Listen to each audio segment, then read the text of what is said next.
My ancestors were here. They lived in Freedman's Village, and after that, they settled in the area of Arlington, adjacent to the Arlington Cemetery. The street that I lived on was not paved. We moved here in this church in 1945. We are 155 years old. From 1866 to the present, we've been Mount Zion, but not at this site. We were still in segregated schools. But all through that, the NAACP and the church, as parents, I guess we got frustrated with some of the county government's attitudes and rules. We had meetings and we would, make up resolutions and send it to the board. We worked at it constantly on behalf of the children and the teachers at Hoffman Boston. When they said they were going to integrate, and they said, well, we're going to close Hoffman Boston Elementary and send the children to Fort Myer, because there was, even though that's a military base, they had public school. And they were going to merge our children, maybe 200, with Fort Myer. But the parents had to go to Fort Myer during the summer. We were invited to meet the principal. And he told us, well, there's a quota, and I have a number of Black students, and I don't need any more. And I really don't want Hoffman Boston to come. I don't want those children here. And it was a group of parents, about 10 of us, and we were so upset. And I was in tears, and I told him, well, if you would tell me this today, I don't want my children to come here because you won't know how to treat them. And so we protested and wrote to the board, the school board, and said we didn't want to move. So they said, okay, you can stay at HB, for however long. But what they did, they took away our school nurse, they took away the gym teacher, little things, some supplies, but we stayed there another maybe 5 years. But it worked out. I said, the Lord is good, because by that time, they decided to bus our children to Long Branch, which is across Route 50. And it worked out very well for them. My family, my husband and I, we built and raised the children here. I haven't ever lived anywhere else in a long length of time. There have been a lot of changes. There's still more improvement, I know, too, that will come. But it's been amazing to see the changes. Growth comes for myself and working with my neighbors and the schools.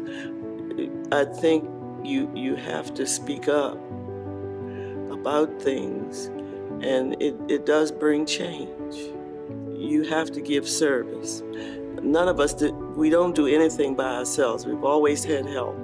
And like I said, for myself, I wouldn't have accomplished whatever I've done without the help of the church and my husband and other people. And the young people, I think it's great that they're taking a stance and that they continue to work. They may not get the answer in a day or so, but it'll all work out.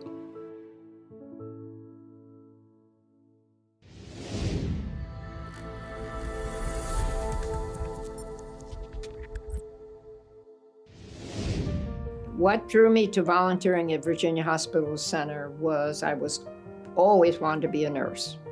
And my friend told me they were going to have volunteers in the emergency room, and that was right up my alley. And I signed up the next day and spent 35 years in the emergency room volunteering. It might be 5 or 6 miles this afternoon pushing patients, but I've got my smartwatch on and I know how far I walk every time I do this. So it's fun. It really is. I decided to volunteer at the Arlington Free Clinic, and I've spent the last 20 years there. A lot of people don't like being at the hospital. They associate it with being sick and, dying, and I couldn't stand that. It never bothered me. No matter how bad it was, especially in the emergency room, it could get bad. It's a tough sell. You gotta want to do it. That's what I learned about myself, that I give. I like to give.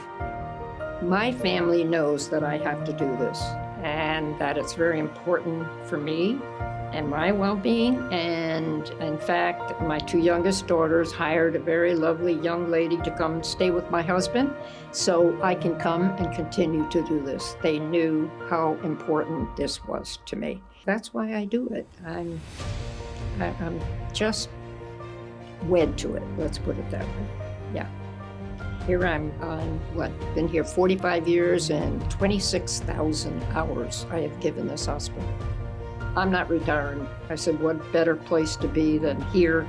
It's very, very rewarding, let me tell you.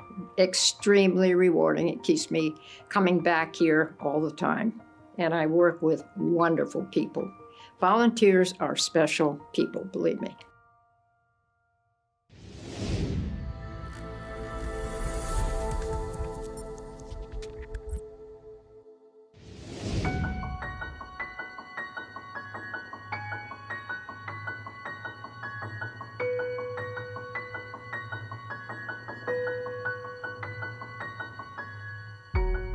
I grew up a very physical child. I loved sports and activities. My mom said that they couldn't wear me out. And so at age 7, I went with 3 other classmates to ballet. And from age 7 and 8, I went once a week. I didn't particularly like the pink tights. I didn't particularly like the teacher, Miss Johns, and I don't think she liked me. So after 2 years, I asked Mom if I could quit. And so I did, and it wasn't until I was 11 when I tried again at a different studio, I fell in love with dance. Bowen McCauley Dance Company is 25 years old and very proud to have had the opportunity to have a company here in Arlington. So it took us about 5 years to get our community programming rolling, but we got very involved in schools. So Bowen McCauley Dance offered in-school programs and performances, some workshops, and then residencies. An example of a really successful residency was at Kenmore Middle School. We were there for, I believe, 14 years in an after-school program. We influenced a lot of children who were not exposed to dance without us being there, and a few went on to professional careers.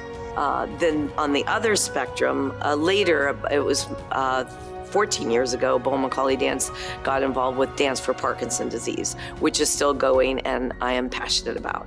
The Dance for Parkinson's Disease program was started by the Mark Morris Dance Group, and they're based in Brooklyn, New York. A wonderful company, and their program is, I believe, celebrating 20 years now.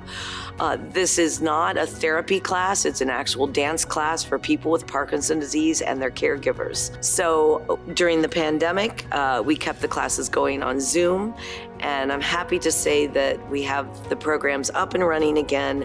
I have one program at the Maryland Youth Ballet in Silver Spring, a program here at the Kennedy Center in the Reach, and also at George Mason University of Virginia location. The joy that we bring to people with Parkinson's disease, for example, the other life, end of the life spectrum, we don't cure, but we trump that disease while people are in the room dancing, and they become graceful.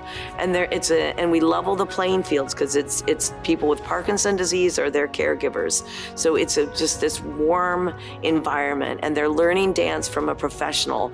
And we use imagery. We don't just do moves, and physical therapy is great, but that's not what we're doing. We're doing something a little more creative, and with all kinds of great music to rhythm. And it does something to the brain as well as the body. I am so honored to be receiving the Spirit of Community Award from the Arlington Community Foundation. I have attended the event many times, and I've nominated other people, and I never really thought I'd be honored. So I feel very, very happy to receive this award. Really, the joy that the arts can bring. If it's dance or looking at a painting, it can soothe someone's anxiety or get someone to paint. And you don't have to be great at it, but it's just so important to life.